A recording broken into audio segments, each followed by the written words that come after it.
1년에 한 번 돌아오는 숫자로 보는 시니어 시간입니다. 오늘은 2023년 10월 3일에 통계청에서 발표한 고령자 통계를 살펴보겠습니다. 저희 채널을 자주 보시는 분들은 익숙한 통계지만 65세 이상 고령 인구는 2023년 현재 950만 명으로 우리나라 인구의 18.4%입니다. 이게 그러니까 이제 2025년에 20%, 2035년에 30%, 2050년엔 40%를 넘어 2070년에는 고령 인구 비율이 46.4%에 육박하게 됩니다. 와, 거의 50%. 지역별 고령 인구 비중을 보면 세종이 7%로 가장 낮은 지역으로 나왔고 서울은 14%대, 반면 전남 25.5%를 비롯하여 경북, 전북, 강원, 부산, 충남 등이 20% 이상으로 이미 초고령 사회에 진입한 것으로 나타났습니다. 그 외의 기본 통계들을 빨리 살펴볼까요? 고령 인구 성별 비중은 여자의 고령 인구가 20.6%로 남자보다 4.4% 높고요.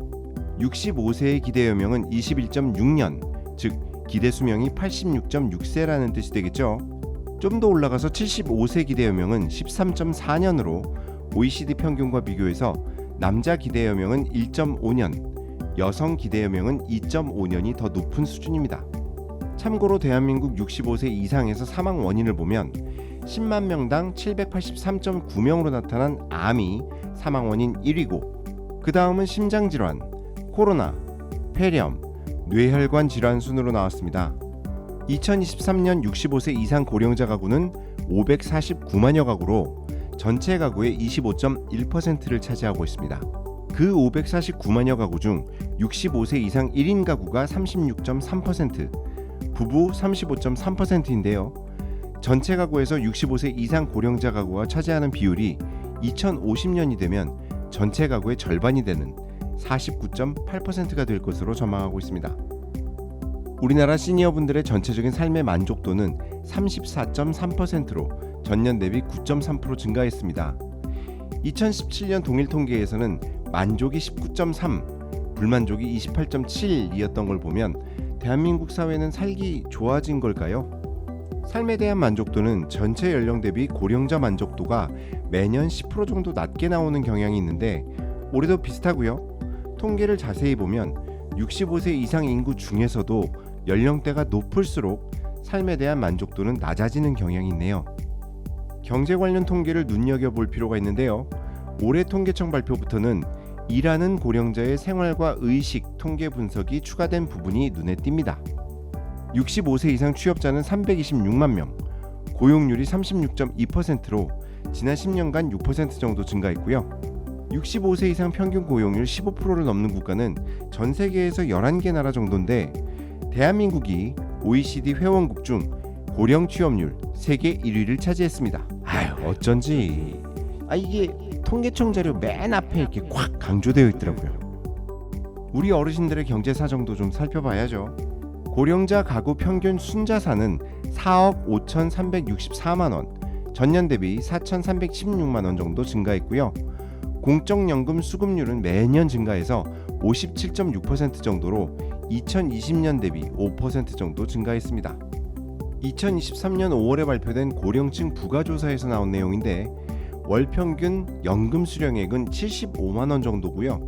연금 받으시는 분의 44.6%는 25만 원에서 50만 원 정도를 받는다고 나왔죠.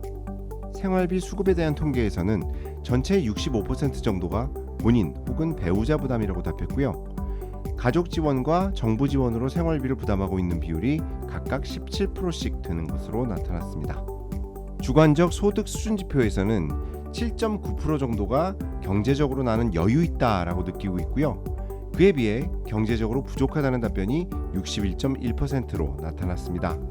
여기서는 75세 이상 일하는 고령자군에서 그 바로 아래 연령대인 65세에서 74세 사이 연령층보다 일하는 고령자의 소득과 소비 만족도가 높았다는 점이 눈에 띕니다. 일하는 고령자의 77.4%는 자녀와 같이 살고 있지 않았고 향후 자녀와 동거의형을 묻는 질문에 같이 살고 싶지 않다라는 의견이 75.7%, 그럼 어디서 지내고 싶은가에 대한 의견은 내 집이 89.7%로 나타나 에이징 인 플레이스 트렌드를 명확히 보여주고 있습니다. 65세 이상 고령자의 1인당 의료 진료비는 497만 4천 원, 본인 부담금은 116만 8천 원 정도로 매년 증가 추세죠. 2022년 65세 이상 연령에서 장기 요양 인정자 비중은 10.5%로 전년 대비 0.2% 증가해서 지속적으로 증가 추세인데요. 자세하게 들여다보면 65세에서 69세가 1.7%, 70에서 79세 사이가 6.9%, 80세 이상이 29.2%로 나이가 많을수록 수급자가 증가하는 것으로 나타났습니다.